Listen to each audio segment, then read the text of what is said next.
Hi guys, this is Breaker, and it looks like we're gonna have a really intense match between a very well-renowned Protoss player and also a very good casting personality. If I'm not mistaken, he actually lived with Maximus Black for a couple of weeks back in the day, helping Maximus become a better Protoss player.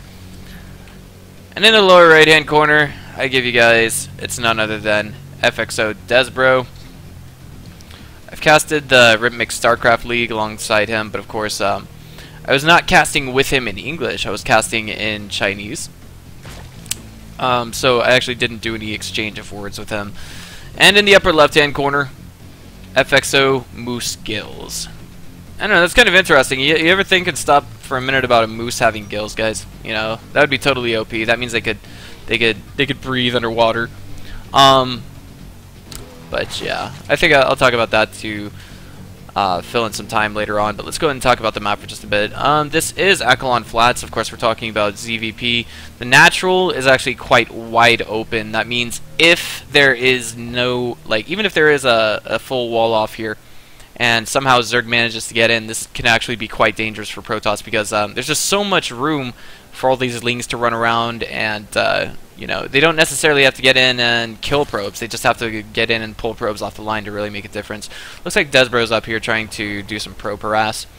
The thirds, if you want to talk about that for a minute, well, we have two choices. I think this is a bit of a weak choice for a Zerg player, but an optimal choice, if not a semi.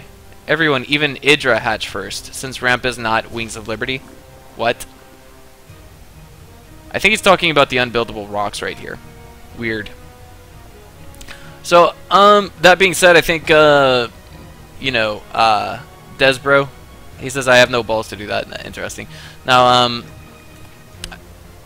I think that's a little more viable, considering over here there's, like, no position that you cannot get a surround on a cannon using drones, and that, I mean, sure, that's a delay in time, but it also wastes Protoss's money and production.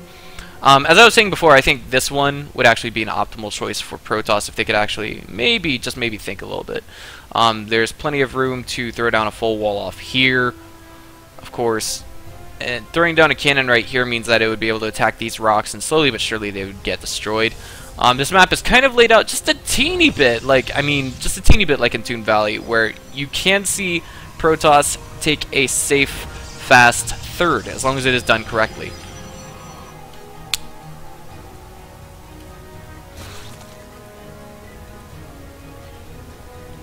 Speaking of, we actually have Desbro going for the, what do you call it, I think this could have been a Nexus first, but nah.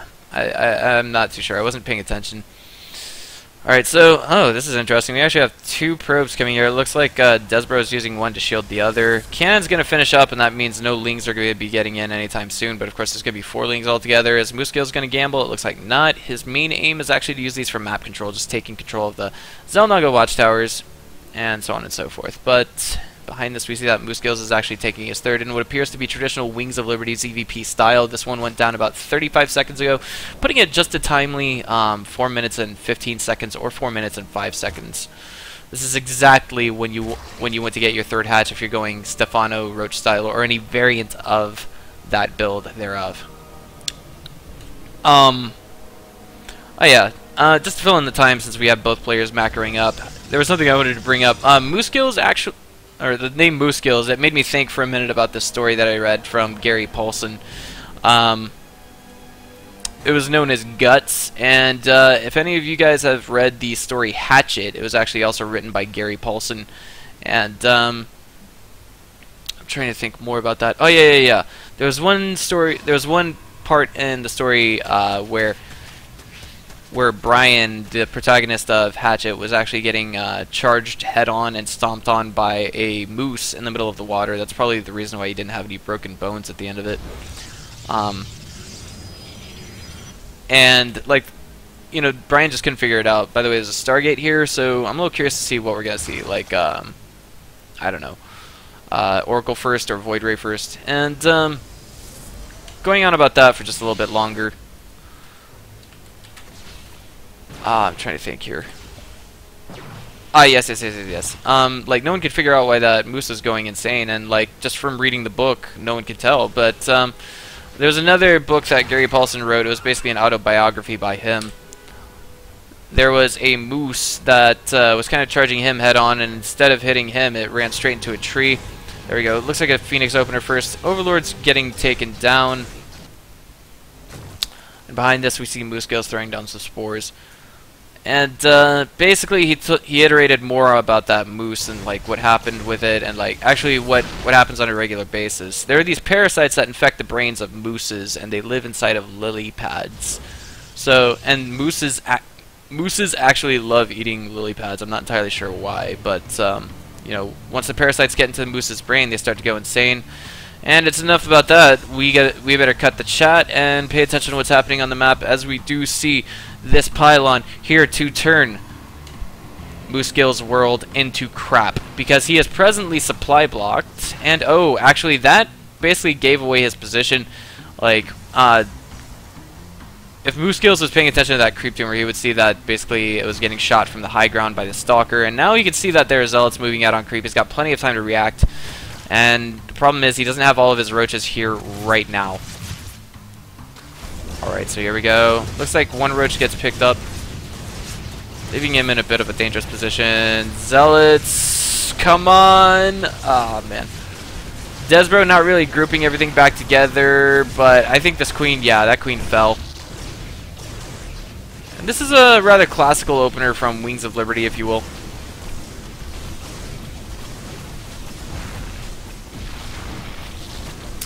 And we just see that, yeah, as I said before, Moosegills' world getting turned to crap. There's a few roaches coming in here, but it's just not enough right now. And finally, we see the remax on roaches coming. And the question is this hatch going to survive?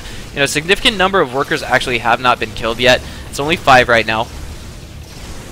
And it looks like FXO is now finally focusing down the hatch. Is he going to get it? I don't think so. But more and more zealots coming in, and the biggest... That's not the biggest threat to him right now. The lings are coming in to tank while the roaches come in to deal with the zealots. Zealots vainly targeting down the hatchery, and it will barely... I wouldn't say barely, but survive with a substantially low amount of HP.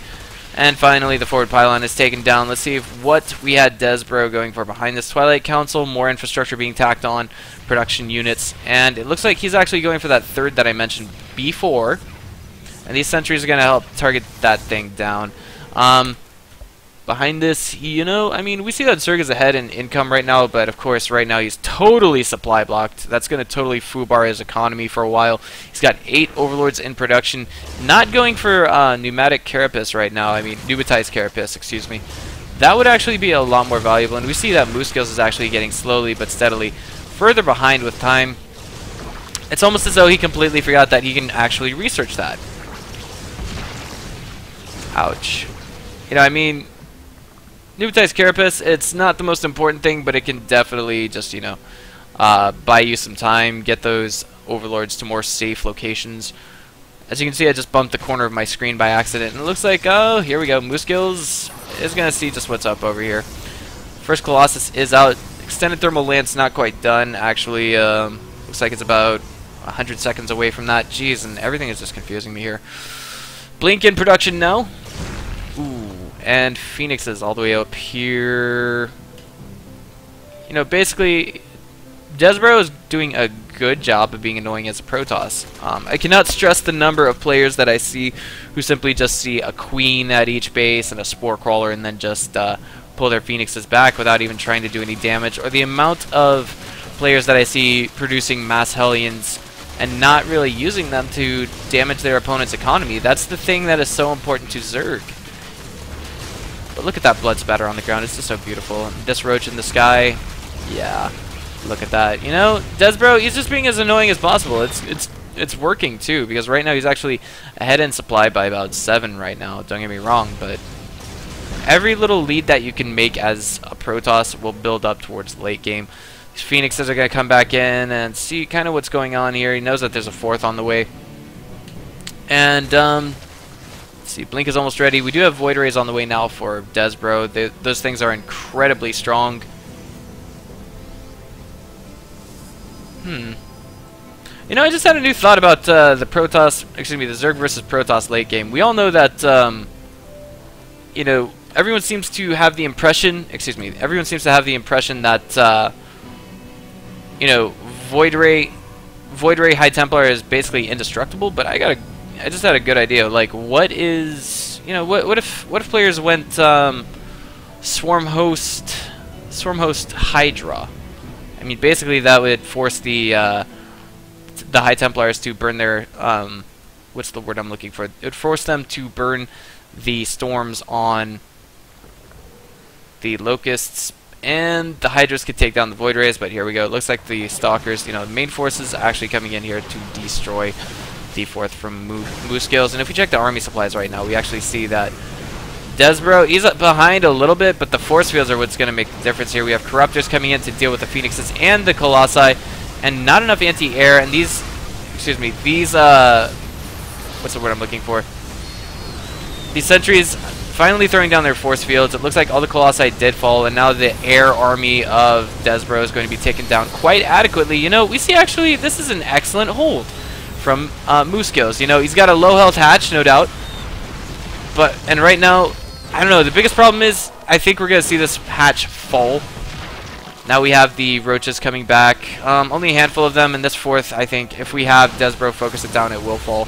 Be a worthy exchange. His main army for his opponent's 4th.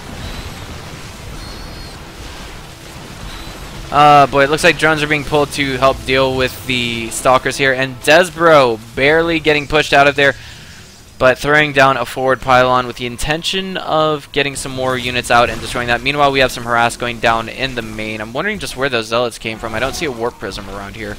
Ah, there we go. There we go. The main army, you know, that was just 1 to the head, and now there's 2 to the gut. You know, FXOdesBro making excellent use of everything that he has presently, destroying lots of workers in the process. Fortunately, the 4th does fall, and are we going to see FXOdesBro pull back or continue to go what seems to be all in with this? Roaches don't have the best positioning right now. I don't even think they have Glial Reconstitution. They do, excuse me. Speed upgrades, very important. And that was an aggressive blink onto what Moosegills has, and there it is. GG from Moosegills, guys. Yeah, it looks like, I don't want to say there were, you know, I don't think he was eating lily pads, but of course, I'm sure this game will be driving him mad. So if you guys liked what you saw here, just go ahead and click on the subscribe button. That would be the one below my name. That is below this video. And this has been Breaker, guys. I'll see you guys next time. Thanks for watching.